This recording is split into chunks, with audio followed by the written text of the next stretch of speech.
I'll admit that I might not be the best activist ever, but I've rarely felt like Earth Day is making much of a push for change anymore, and I think we need to fix that. It's often felt more like people are asking me to buy hemp bracelets than that we're pushing our government to make radical changes in order to create a better environment. And the extra sad part is, this wasn't always the case.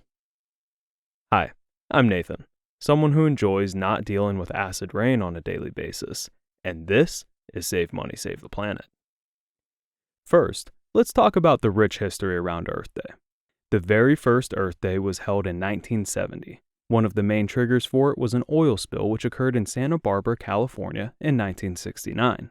This made Senator Gaylord Nelson from Wisconsin decide to try to emulate recent anti-war protests by students, but he wanted to protest the destruction of our environment instead.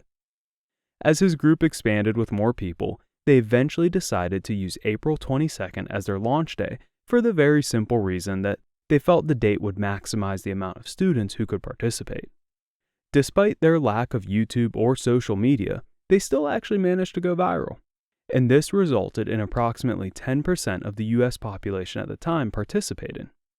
This led to the EPA being created and several acts being passed over the next few years, including the National Environmental Education Act, the Occupational Safety and Health Act, the Clean Air Act, the Clean Water Act, the Endangered Species Act, and the Insecticide, Fungicide, and Rodenticide Act.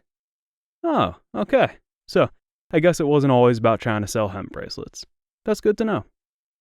Unfortunately, after this run of accomplishments, corporations started to realize how much power this movement was gaining, and they decided to step in.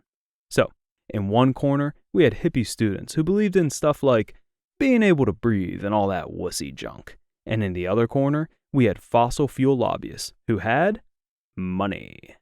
And as the years went by, Congress slowly began to listen to the fossil fuel lobbyists more and more while ignoring what the citizens actually wanted. Through this time, the Earth Day organization has been able to stay relevant, but they haven't been able to get as much stuff passed, which has led to the half-hearted events which I've witnessed all of my adult life. The organization has now decided to refocus their efforts on two specific things: replacing fossil fuels with renewable energy generation and reducing plastic pollution. Things which, if you've watched any of my other videos, you already know I regard as the first issues that we need to solve while fighting climate change. So, how do we change Earth Day from a bunch of high-fiving and empty words back into a day that spurs serious forward momentum and gets stuff done? Well, before I get into the data, let me ask you another question. Why do you think I'm releasing this specific video now? I can assure you it's not a coincidence.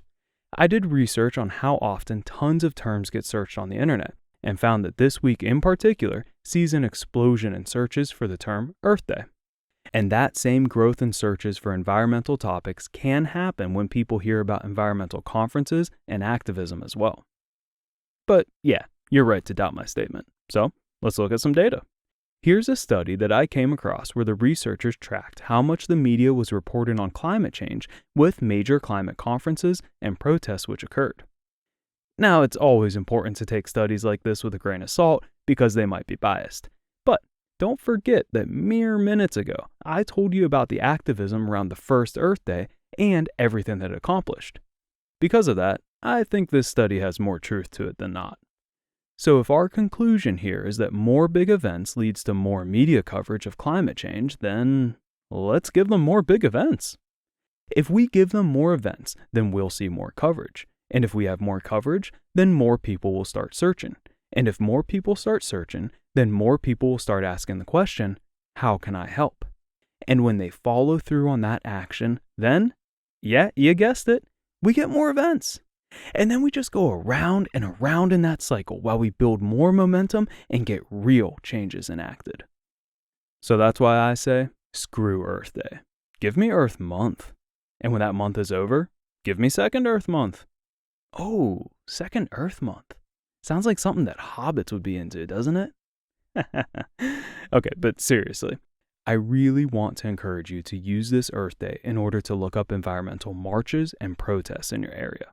I'm going to look for a march in May, and then one in June, and then another one in July. Hey, you know what? Let's get crazy. Let's march in December. I'm in if you are. Now, finding these events can be hard if you're not already in the know. So, I'd recommend joining some of these activist groups. That way, you'll hear more about email campaigns, marches, and protests, which then you can decide whether or not to attend. So, here's 4 options for you: the Earth Day Organization, Citizens Climate Lobby, Sunrise Movement, and finally, Extinction Rebellion. But like I said at the beginning, I'm not a great activist, so I'm sure that I missed a lot of great groups. If you have a favorite which I didn't mention, then please give them a shout out in the comments. Some of these organizations even currently have an email campaign going on under the Take Action section.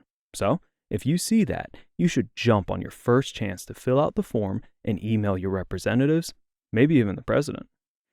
But don't forget that representatives are constantly bombarded by oil lobbyists, which can help them forget your little email. So, make sure to come back and email them again the next month, and the next one, and the one after that. Refuse to shut up until they deliver on the changes that our society needs. Now, normally I'd end my videos by saying, hey, like, comment, subscribe, yada, yada, yada. But this topic is too important. So I'm not gonna... Oh, I guess I did kind of do it, didn't I? Screw it. Go make a difference today.